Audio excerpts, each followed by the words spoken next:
Hi, I'm Stacy, an interventionist. Have you ever underestimated the level of difficulty it would be to teach someone something new? The truth is, being able to do something is much easier than teaching someone else how to do it. This is because teaching requires a different set of skills than those that are needed to perform a task. Teaching is the ability to explain misconceptions, predict the unknowns, break big strides into smaller steps, and communicate concisely. Effective teaching is a highly skilled practice, whether you are teaching a high school student honors algebra or a kindergartner how to read.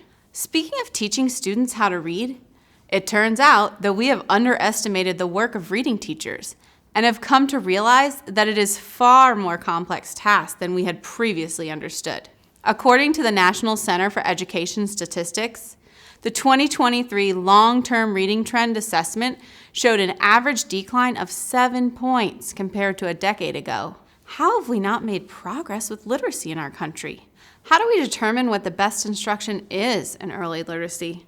Congress had similar questions back in the late 90s, which led them to establish a national reading panel. The purpose of the panel was to go through the plethora of reading research and determine what the most effective methods of teaching reading were. After about 2 years, the panel concluded that there are 5 fundamental building blocks that need to be taught in reading instruction in order to be highly effective. This conclusion is not completely in line with the reading structure, balanced literacy, that is commonly used by elementary teachers. Balanced literacy began dominating classrooms in the 90s, and still, in 2019, a national survey from Edweek Research Center concluded that 72% of American educators continue to use a balanced literacy approach, despite the lack of improvement in our nation's reading scores. While balanced literacy has become a taboo phrase in education recently, the practice itself is not completely ineffective. In fact, research has shown that many students have and will continue to learn to read through this approach. But what we have also learned is that it will not reach every student in a classroom. Balanced literacy, which takes the whole language approach, has been scrutinized for some components of the practice, such as cueing systems, leveled reading, and guided reading. Reading research has also contradicted the idea that students should memorize hundreds of sight words or look at picture clues to determine a word in a text.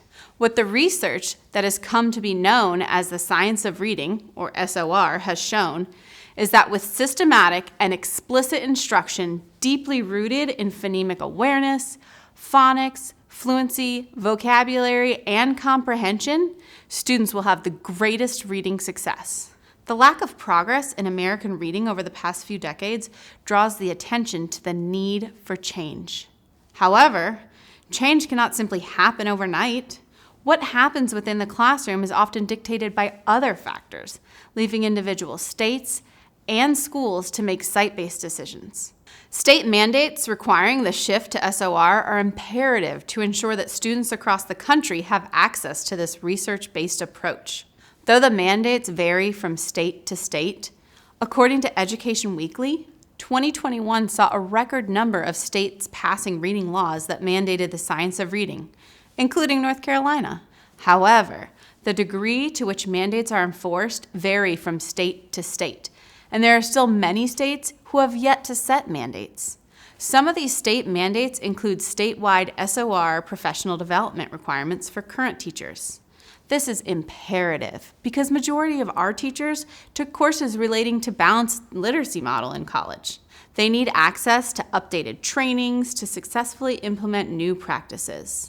Some states have also mandated that higher ed teacher programs change courses so that graduates are well equipped to teach according to the science of reading, immediately making an impact when they enter the field of teaching. While High Point University was recognized with an A score for its rigorous teacher preparation program by the National Council of Teacher Quality, it is among only 26% of higher education schools to receive this score.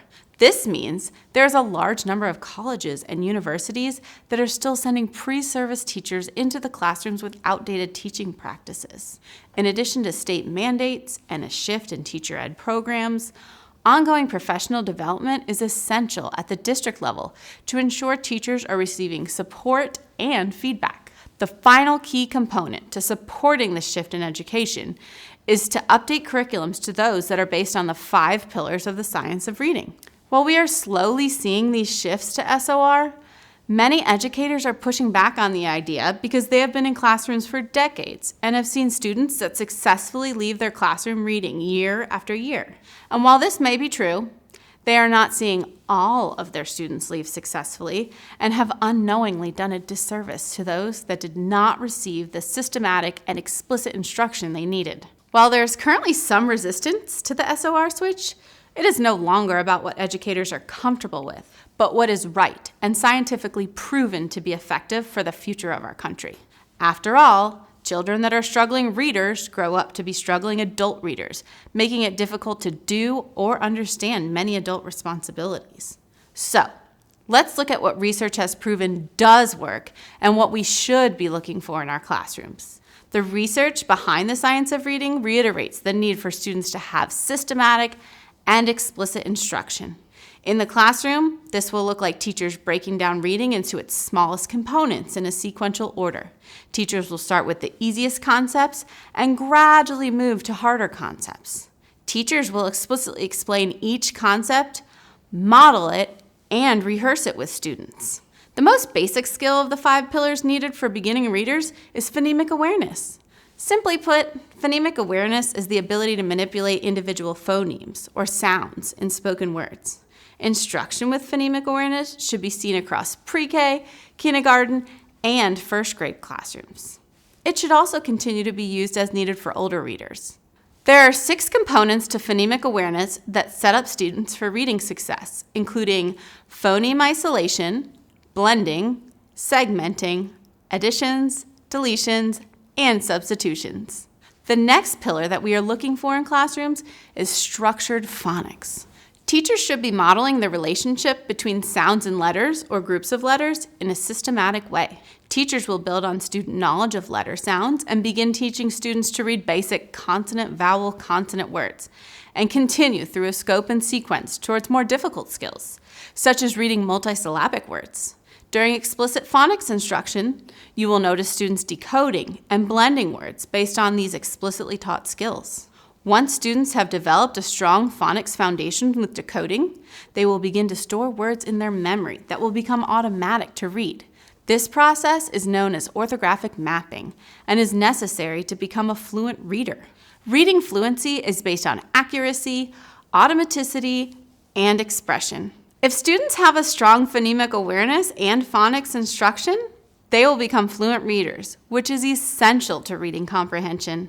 Vocabulary, or the ability to read and understand words, is necessary for text comprehension. Teachers should be explicitly identifying words they will teach to their students to build their vocabulary. Tier 1 words are common words that can typically be read and understood independently. Tier 2 words, which are generally more complex and considered academic vocabulary, must be taught explicitly within a text and isolation to students. This is also true for Tier 3 words, which are those related to a specific area of study. Finally, we will see students comprehending or understanding what they read. After all, this is the end goal of reading. Comprehension will not have high success rates if the student needs intervention in phonemic awareness, phonics, fluency, or vocabulary, because they are all building blocks for reading. If a student is struggling with comprehension, teachers should be looking for a previous deficit the student has in one of the other pillars. So, now that we know exactly what we are looking for in reading classrooms, it is time for all stakeholders to get on board. Despite state mandates, teachers and schools across the country are still holding on to outdated practices that will continue to leave large groups of students behind. Change is hard, but the research is in our hands, and our students deserve the best reading instruction.